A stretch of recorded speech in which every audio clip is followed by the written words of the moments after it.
Melbourne টেস্টে Sam কনস্টাসের reverse স্কুপের পেছনে রয়েছে একজন বাংলাদেশি কোচের বিশেষ কৌশল। তার কৌশলেই বদলে গেছে কনস্টাসের খেলার ধরন।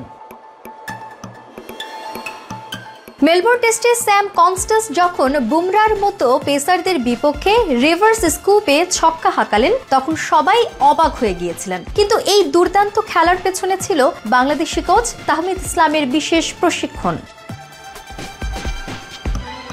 2017 সালে ঢাকা প্রিমিয়ার লিগে প্রাইম ব্যাংক ক্রিকেট ক্লাবে এসে বাংলাদেশে পরিচিত হন অস্ট্রেলিয়ান কোচ তাহমিদ ইসলাম। সেখানে হ্যারি ব্রুকের সঙ্গে তার ঘনিষ্ঠ সম্পর্ক গড়ে ওঠে। ব্রুকের কাছ থেকে ক্রিকেটের নানা কৌশল শিখে তাহমিদ সেগুলোকে কনস্টাসের ওপর প্রয়োগ করেন।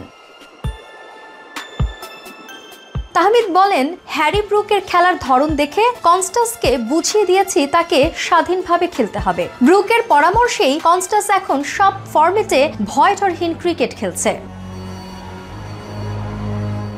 কনস্টাসের সাহসী শটগুলো এখন অনেকের কাছে এক নতুন পাঠ। তার গুণগত পরিবর্তন এবং সাহসী খেলার পেছনে থাকা এই বাংলাদেশি কোচ তাহমিদ ইসলামের অবদান ক্রিকেট বিশ্বে আলোচিত হচ্ছে।